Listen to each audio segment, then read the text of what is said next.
On today's Locked On Bucks, we wrap up our look at draft prospects by focusing on the backcourt. We take a look at a guards group that's less intriguing than either of the two groups we looked at previously, but still some interesting names to point out. We get into that conversation coming up next on Locked On Bucks.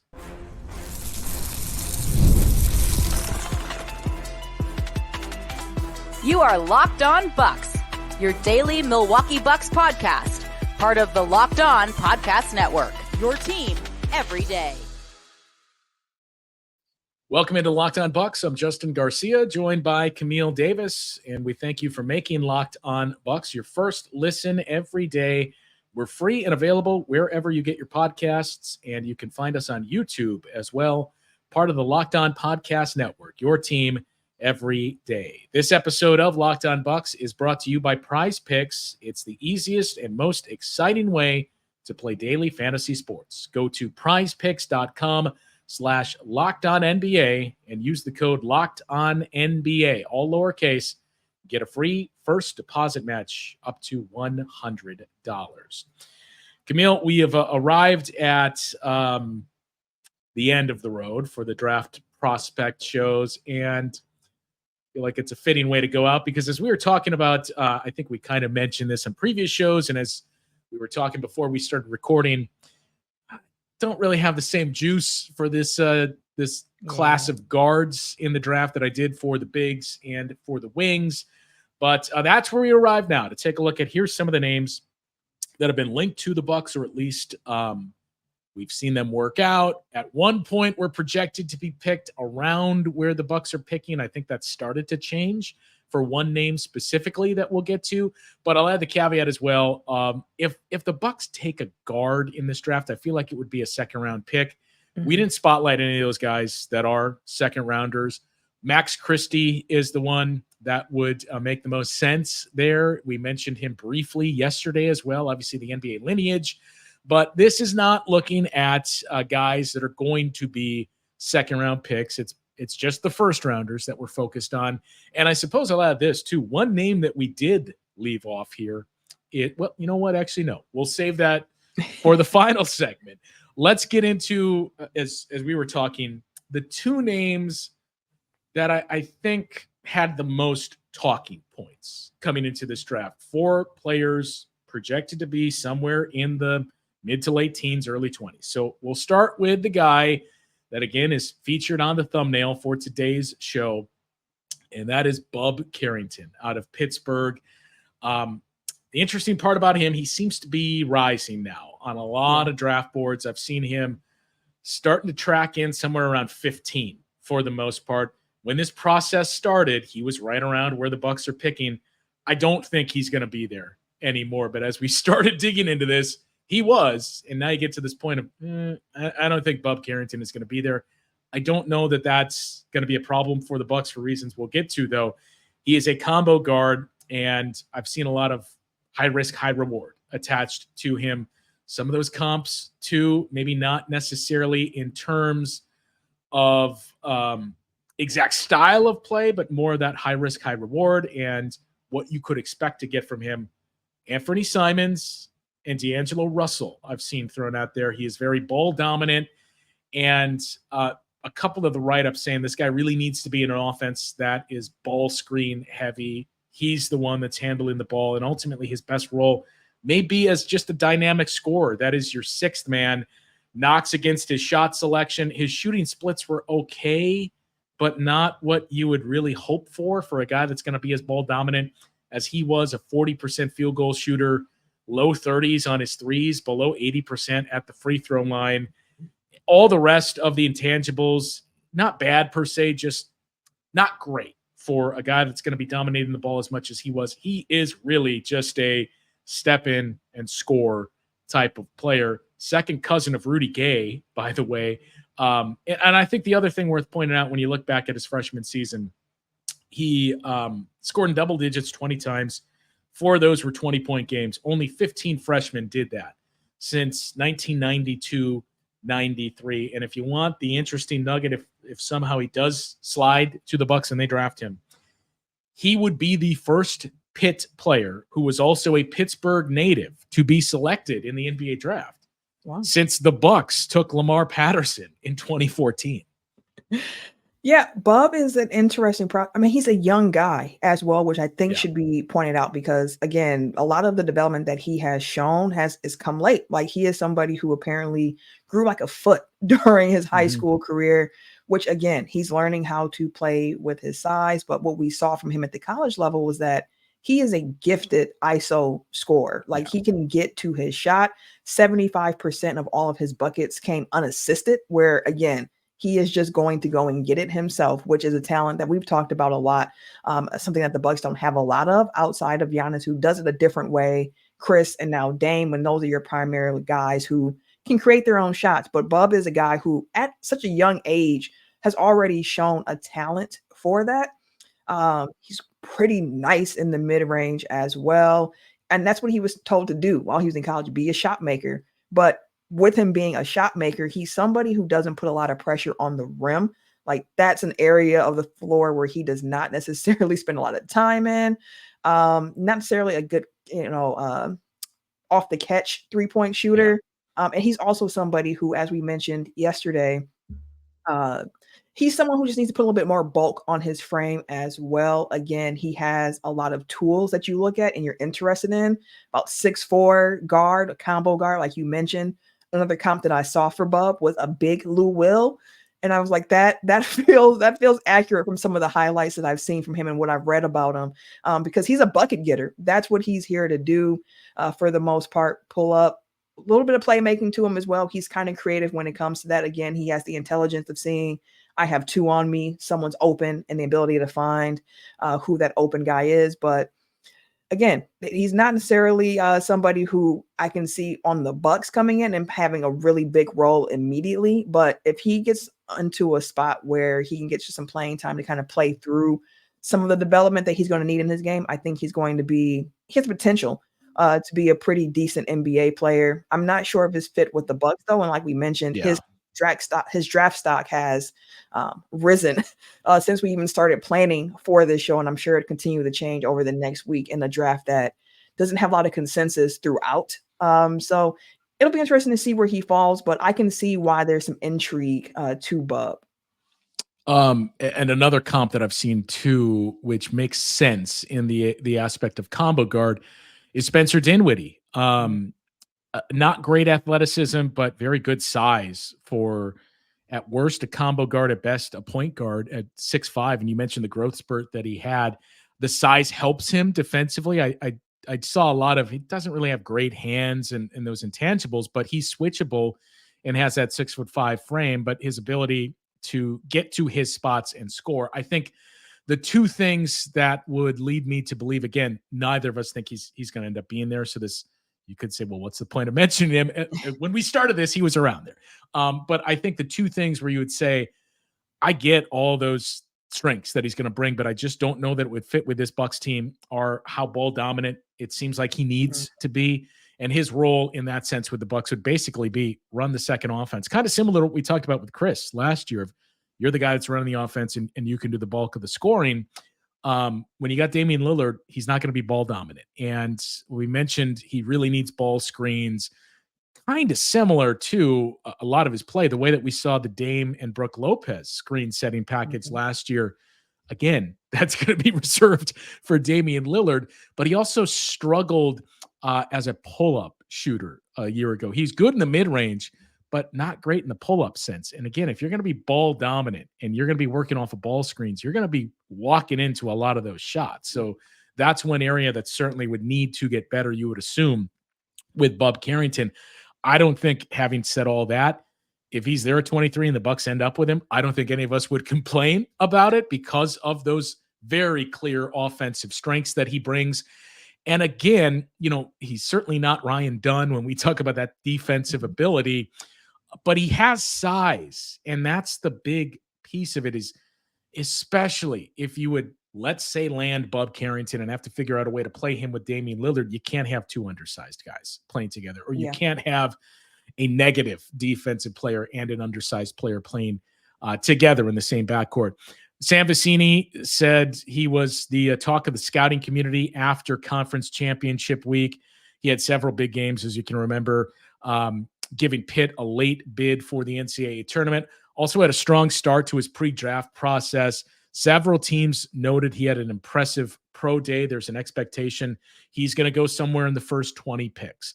Monster, sharp passer, a good shooter as well, became an improved defender throughout the season, was productive in his scoring averages, pretty decent rebounder as well at more than 5 per game. Shot only 41% from the field and just 32% from three, though. Youngest high-level college player in the class. He does not turn 19 until next month. So despite all that youth, they feel like he processes the game exceptionally well. So again, I think especially when you look at the last couple lines there that we just read from Sam, I get the sense he's going to go somewhere, maybe even in the lottery, but probably in the top 15 or so picks in this draft. And NBA Draft.net, their most recent update, have him projected to go 12th and number 8 on their big board. So that's the talent that Bub Carrington brings to the mix. Clearly showing also of how fast his stock is rising throughout this draft process as well. Because again, I think part of it's his age, the fact that he doesn't turn 19 until next month, but he's already showing you these types of skills, understanding that he had the growth spurt. Now he's a 6'4" combo guard who, as you mentioned, not necessarily a lockdown defender, but he's somebody who's active. He has a pretty good motor. He has the good effort on that side of the ball as well. It's a good passer. We mentioned his ability to score in ISO.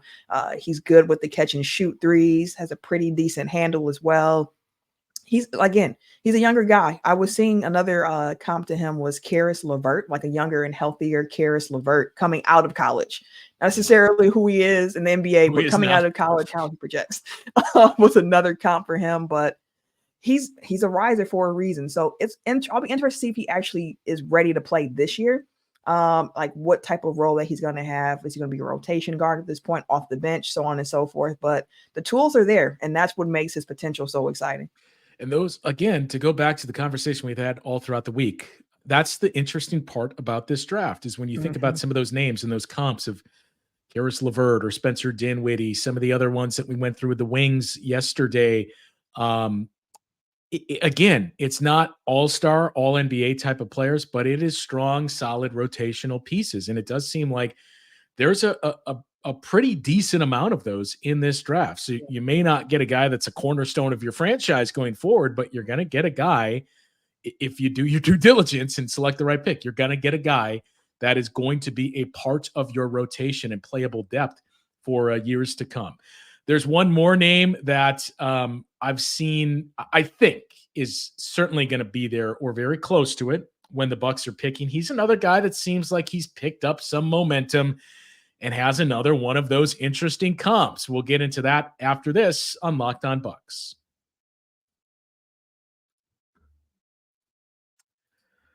Time to talk to you about our friends over at Game Time. They are America's best way to get your tickets. As for Game Time, all you have to do is download the app, and from there, you can get in any baseball game or any event that you're looking for this upcoming week. They have flash deals where you can save at the last minute if necessary. You can get your all-in pricing as well, so there is no sticker shock that's out there when you make your purchase. And most importantly, you can see your view from the seat. Maybe it's someplace you haven't been to before, but you want to see it. Game Time gives you the option to do that. All you have to do, as we mentioned, download the app at Game Time and use the code LOCKEDONNBA, and you will get a first deposit match up to $100. It's very, very simple. Again, use that code LOCKEDONNBA and get your first deposit match up to $100, courtesy of Game Time. Last minute tickets, lowest prices guaranteed. When you're hiring for your small business, you want to find quality professionals that are right for the role, and that's why you have to check out LinkedIn Jobs. LinkedIn Jobs has the tools to help you find the right professionals for your team faster and for free. LinkedIn isn't just another job board. They have a vast network of more than 1 billion professionals, which makes it the best place to hire, gives you access to professionals you can't find anywhere else. LinkedIn does all of that while making the process easy and intuitive. Hiring is easy when you have that many quality candidates. So easy, in fact, that 86% of small businesses get a qualified candidate within 24 hours. LinkedIn knows small businesses are wearing so many hats and might not have the time or resources to hire, so they are constantly finding ways to make the process easier, and even just launched a feature that helps you write job descriptions, making that process easier and quicker. 2.5 million small businesses use LinkedIn for hiring, and you should do the same. Post your job for free at linkedin.com/lockedonnba. That's linkedin.com/lockedonnba to post your job for free. Terms and conditions apply. Brings us to our second name on the list here, Camille, and that is out of Duke, Jared McCain. So this is a guy that I think he's relatively stabilized at where we've seen him in this draft process. Seems to be slotting in somewhere around 20 or the mid 20s. But when we look at Jared McCain, similar to the conversation we had about Ryan Dunn, there's one skill set that really stands out for him, and that is his shooting ability. He is, or was, I should say, at Duke, a terrific scorer last season, shooting the basketball. 42% shooter on catch and shoot threes. That put him in the 91st percentile. He was a better than 40% shooter from three in college, basically a 90% free throw shooter.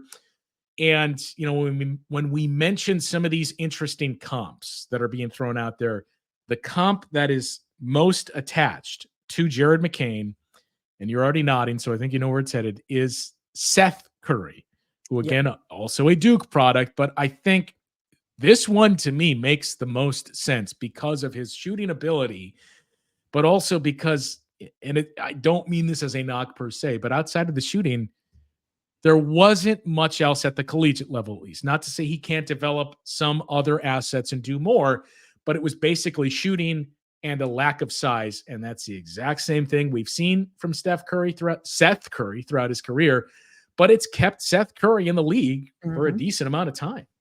Yeah, and on top of that too, he's somebody who, again, doesn't project to be like just an elite defender, but he's somebody who can hold up pretty well with fighting over screens and playing defense on ball defense. So that's also part of it. But the real allure of him, of course, is the shooting. He was, just a knockdown 3-point shooter. And one thing that I love about McCain that I've heard throughout the draft process, I think it was reported on ESPN, where they said that he's actually taking a different strategy than a lot of other players in his draft range, which he's refusing 1-on-0 workouts. He wants the 3-on-3s. He wants to be in workouts where he's competing against other players. So he's somebody who's already seen as one of the best shooters in the draft, but he is going to these workouts and he's like, no, I want you to see my game in competition. So I love that aspect of his game as well. He's somebody who has worked out for the Bucks so far as well. So that's part of the connection that we have with McCain here and on this show.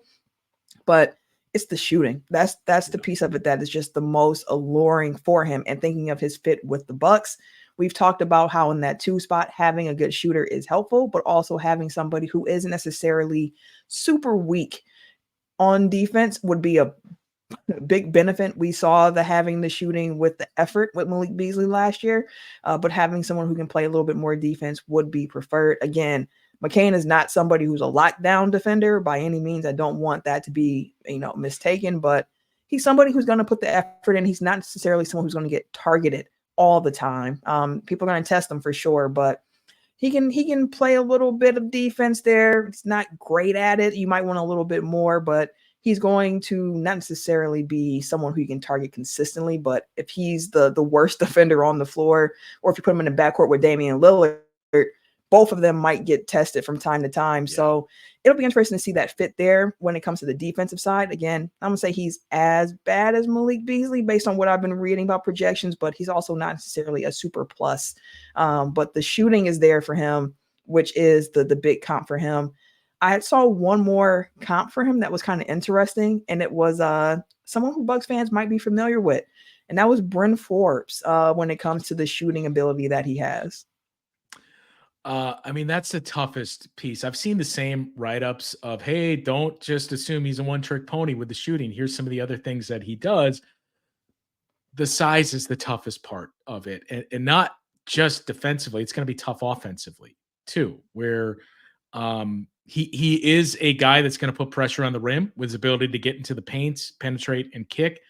But especially on the defensive side, it's tough in a backcourt where you already have Damian Lillard to theoretically have that playing next to him out there. You are going to get targeted defensively in your backcourt, especially as we've had the conversation of Chris Middleton. Let's say in an ideal world, Dame, McCain, Middleton, those are your 1 through 3. Chris Middleton, obviously not a bad defender, but he's no longer the athletic guy that he was a couple of years ago. That's a pretty tough set of wing defenders that you have, or trio of wing defenders that you would have to hold up to where we see the league headed. And that's going to be the challenge with McCain. I've seen now in the most recent mocks, we mentioned he was going somewhere around 20 to mid 20s. He started to pick up more. That I've seen a couple having him go 16 to the 76ers, who again found a way to use Seth Curry very well with Joel Embiid on the floor as their two-man game. I've seen him go 18 in a couple, 20 as well, going to the Cavs early in those 20s. So he's a guy that, again, similar to Ryan Dunn, there's that one thing. How do you develop the rest around it?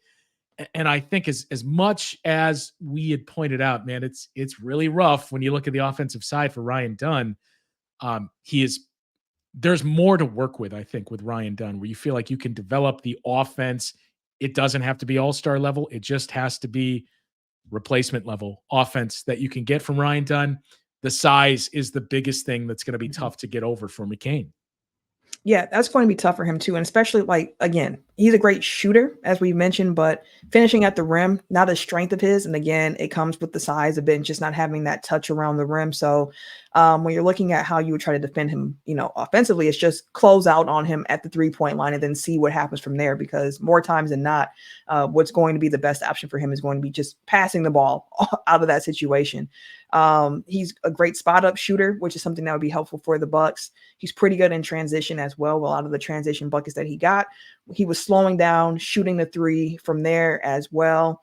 He's a pretty good player as well when coming in the pick and roll. He's a good ball handler out the pick and roll as well. So he has some talents, but to your point about fit with the Bucks and his size and that backcourt, it would be a smaller backcourt for the Bucks in that way. And thinking about defense, especially with the rumblings about Brook Lopez possibly being on the trade block for the Bucks, and then thinking about what that defense behind your wing looks like.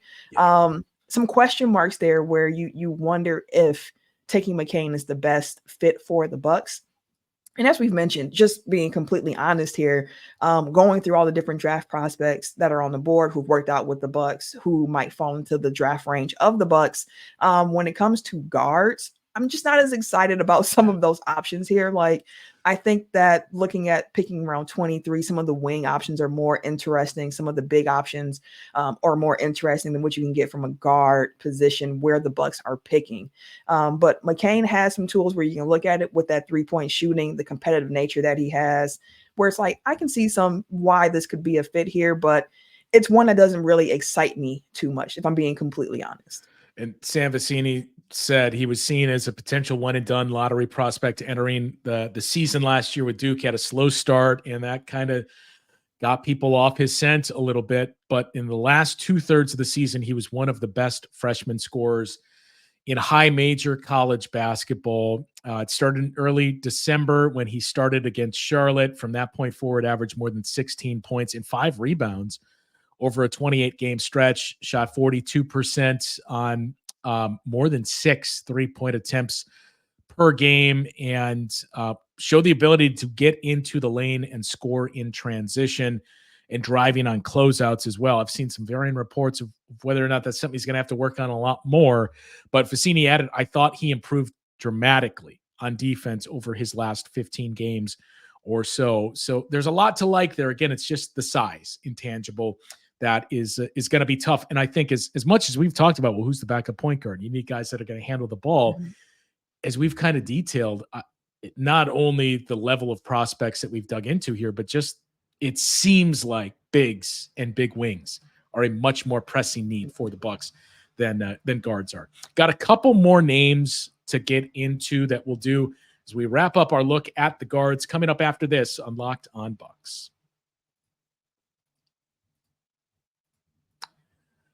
Time to talk to you now about Prize Picks. They're America's #1 fantasy sports app with more than 5 million members. They're the most fun and exciting way to get in on the action while watching your favorite sports and players. You just pick more than or less than on 2 or more player stats and have a shot to win up to 100 times your cash.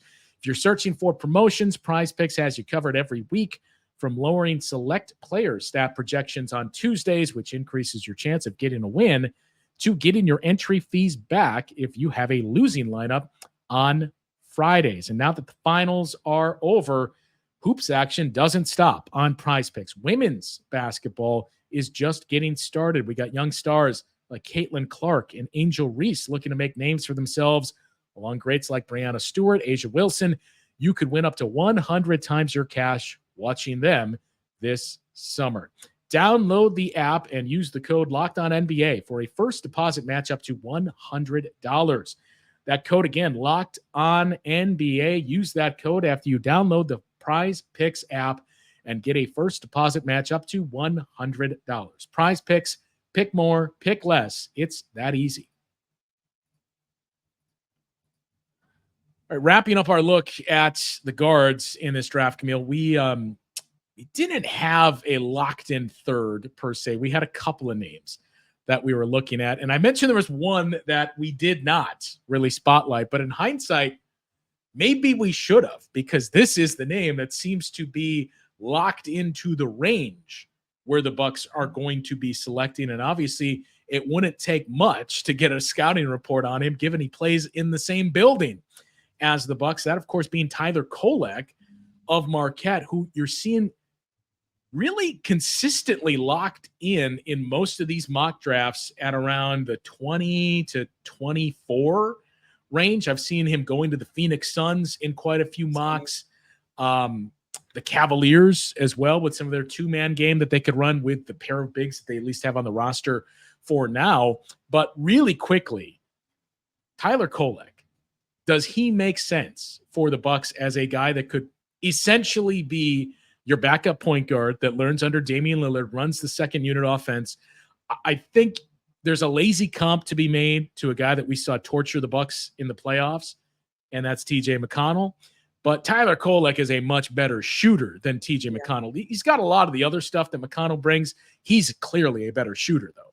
Yeah, and only thing, like a big knock against Kolek is, again, size. He's a smaller guard as well. So the idea of him sharing the court with Damian Lillard doesn't feel as something like, I would love to see that. It's not as intriguing, but the idea of him coming off the bench as like that backup point guard running the second unit, like he is a very intelligent point guard. He is a pass first playmaking point guard, very high IQ, just really smart. He's a good shooter from three as well. He does a lot of the things that you would want a true point guard to do, which is why I think he's most commonly mocked to the Suns, because we know they have a need for a point guard, and given the fact of how their roster is constructed, they're going to need, of course, try to hit on some of these rookies coming in. So that's a fit that makes a lot of sense, where he might get more playing time than he would if he was drafted to the Bucks. But I mean, he profiles as somebody, again, just a high feel for the game type of player. I've enjoyed watching Kolek play at Marquette as well. I'm not sure if he'll make it to the Bucks at 23 with how his stock has been rising a bit, because initially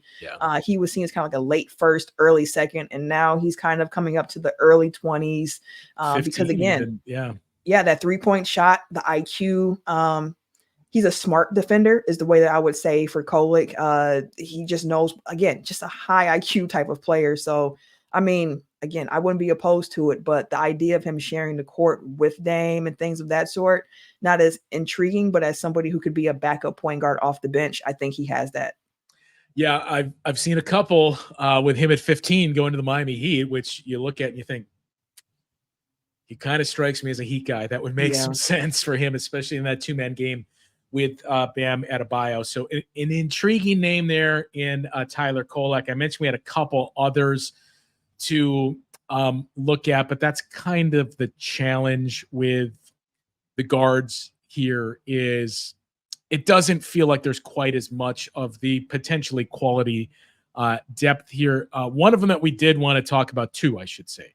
There's Jacoby Walter of Baylor, and then there's a very intriguing name when we look back at some of the hype that was going in or surrounding, I should say, Jared McCain going into the season. You saw much more of that with the second name that we wanted to spotlight here, who in most mocks is projected to be there, that being Isaiah Collier out of USC. But really quickly, I mentioned Jacoby Walter.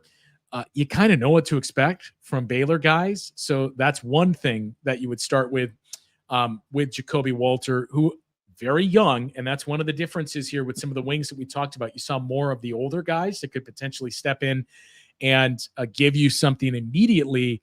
Jacoby Walter's 19 years old, but it seems like there's no clear consensus on what to take from him. Part of that is the age. But scouts primarily split on, is this guy going to develop into a star? Is he going to be a long-term NBA starter? Is he going to be a rotational piece? Is he somebody that maybe won't pan out because it's relatively low three-point shooting numbers that he posted throughout his collegiate career? And Sam Vecini said, Walter had an up and down season, averaged about 14.5 points per game, inconsistent shooter. Teams have few concerns about his long-term upside because his motion looks clean. He can shoot from a variety of situations. However, teams have worried about everything else. He isn't a lead guard because he doesn't see the floor well as a passer. Defensively, he struggled at times to stay in front of players, which kind of goes against what we said, what to expect from Baylor guys. And scouts just split on his upside and what they ultimately see for him. And that's kind of the norm that we're seeing here with these guards available. There is no clear consensus or even strong consensus opinion of, I think it may take a little bit of time, but here's what this guy is going to get to. It feels like that's a lot of what we're seeing in the backcourt. And the same applies to that other name that I mentioned. We wanted to talk about here, Isaiah Collier out of USC, another guy, very young, 19 years old. But, this is a guy that I think, a year and a half ago, all the hype that was starting to surround him coming into college. Not that he was at the LeBron James or Carmelo Anthony level, but there was a lot of hype attached to him. And I think if I would have told you then, this guy might be in the mid to late 20s in the first round draft pick, you would probably think we were crazy. Yeah, crazy, or like what happened during that season for this to be the case. Either the Bucks had a season where things did not go well and they're picking higher than you expected, or that Collier had a season where things just didn't go the way that everybody expected, given the hype that he had coming in from high school. And it's a lot more of the latter in this case for him.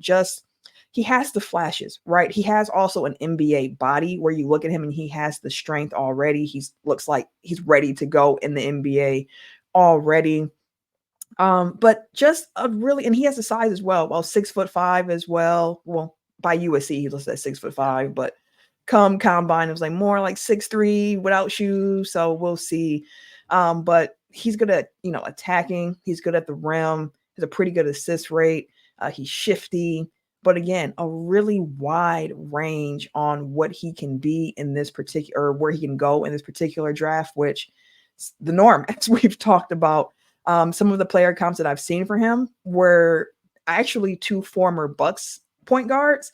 One was Jeff Teague, and then the other one was Eric Bledsoe. And I was like, the body shape of Bledsoe reminded me a lot of what you see from Isaiah Collier. But Jacoby is one of the ones that's kind of interesting to me as well, because of the comp that I saw for him. Initially, the first comp that I saw for Jacoby was shades of Chris Middleton And everyone who knows me knows I'm a huge Chris Middleton fan. And he got that a lot because of the way that he can kind of get to his shots. He loves the pull-ups, the side steps. He has a smooth form for the most part. And then you mentioned the defense, and the scouts' take on his defense is so interesting to me because there are some who are like, I don't see it. I was looking at the physical tools that he has, saying like he has the long arms, like he's aware. And Jacoby is also one of those kind of guys who plays with a lot of emotion. Like after he dunks, he's flexing, he's talking, he is trying to get his teammates up and ready to go. So he has that in his personality traits as well. But for Jacoby, the handles aren't really there, what you would kind of expect for a combo guard who can lead, the offense every so often. Just not there for him yet at this point. But again, there are some things where you look at the flashes that he has and just the tools where you can say, this is a guy who could be a really interesting pick. But we'll see where he goes. I'm not sure if he's even going to be on the board when the Bucks pick at this point. Again, a wide draft range for Jacoby Walter, but he got that dog in him. I will say that about Jacoby. And for Isaiah Collier, I mean, this was a guy that early in the season too, you wondered he could be the number one pick very early in the collegiate season, but that was certainly the hype going into his freshman year with USC last year. And part of that too is, as we mentioned, there is no clear superstar in this draft, so that increases your chances of being the number one pick. But that was what was attached to Isaiah Collier. And you think about the hype of Collier and Bronny James both going to USC and what was expected for that team. Obviously, a lot happened that changed the course of that. But I mean, you could potentially have both of those guys going very late in the first round or late first round, early second round. To wrap up that point on Collier, Sam Vecini's write-up was, again, he has him going 26 to the Wizards and noted there'll be a long slide for Collier, but sources are having trouble finding his floor right now. Scouts worried about his style of play. He tailed off as USC's season started to fall apart, struggled with turnovers and defense, missed time after he hurt his hand. Once he returned in February, he took the Pac-12 by storm, averaged just under 19 points over his final 7 games, shot 46% from the field, 36% on threes. He was the bruising, powerful driver we saw early in college and throughout his high school career, getting to the free throw line 7 times per game, an impressive downhill threat who lives in the paint and has the wherewithal to hit kick-out passes and dump off. So that kind of speaks to those comps you mentioned for Eric Bledsoe. However, did not test out or measure well at the combine. Evaluators wonder if his finishing and power-based game will translate to the NBA level. Just under 6'3", without shoes, lacks elite length or a consistent jumper. Can he consistently be the downhill power-based player we saw at lower levels? That is the biggest question on Collier going into this draft. So that's the thing is, again, to kind of tie this all together, I think the big difference is that we've seen in just looking at some of these names that seem to make sense for the Bucks are there's more, how would I put this, somewhat stability. It's a better gauge of the floor for a lot of the bigs and especially the wings and bigger wings that there is in the draft. Then there is the guards. The guards are much more, at the surface at least, low floor, potentially high ceiling. Yeah. And just to wrap up, one name I want to throw out there, we've been focusing more on first round draft picks, possibly for the Bucks, but one other name that I kind of like, I'm interested in this. It's Cam Christie as a second round draft pick, possibly for the Bucks. Love the size, about 6'5", elite 3-point shooter. He's somebody who defensively, he moves his feet. He's a pretty decent defender, good defender. He plays hard, but not a great paint presence. That's not where he gets his buckets, but the shooting ability of Cam Christie is intriguing to me, especially with that 33rd pick, or if the Bucks were trading back in the second round and going a little bit later than that. So I just want to throw his name out there. Again, not someone, if it was a first round pick, absolutely not. But in the second round, somebody who's a little intriguing to me. One other thing to throw out there too, since we mentioned the name and everybody's favorite podcaster already threw that out there himself, but what about just saying who are the young guys that we like on the Lakers? What if we draft Bronny James at 23 and just say, hey, you want him? It's going to cost you one of your young guys. We'll figure out a way to do this. So you want him? It's going to cost you Bobby Portis, or we'll give you Bobby Portis and Bronny, but it's going to cost you Austin Reeves, something like that. I would hope not. I would hope we don't even play those types of games. I'm not here for like that early. That's really, really early for Bronny when there could be some dynamic wing players or bigs on the board still. So I would hope not. not at that point. Even at 33, that feels a little high for Bronny. We didn't mention the name, but until now. But that's one of the guys, not as much of a we know what the floor is. But that's the thing about Bronny is we could be wrong. Is he going to be LeBron? No. But he does seem as though it's a guy with this defensive ability.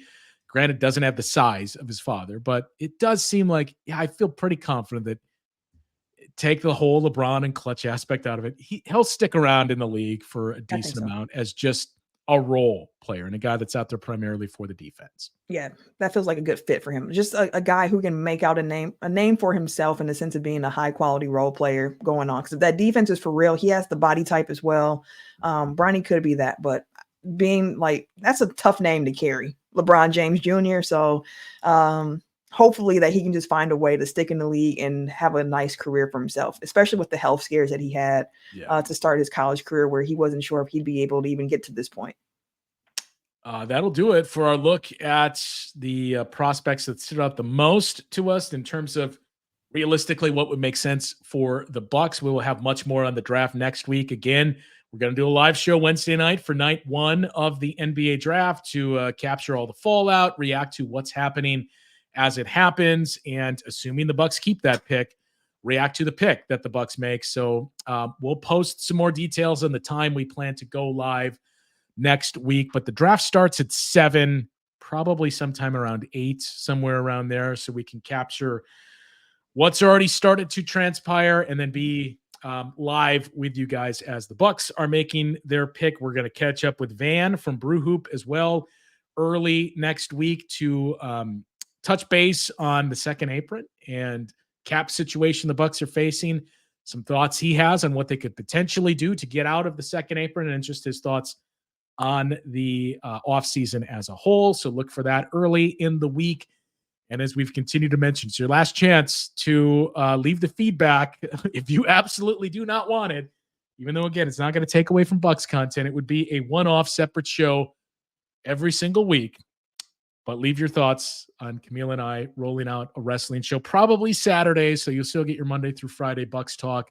But then for those of you that are fans, your Saturday recap of everything that happened throughout the course of the week in the world of professional wrestling. That will do it for the day and for the week.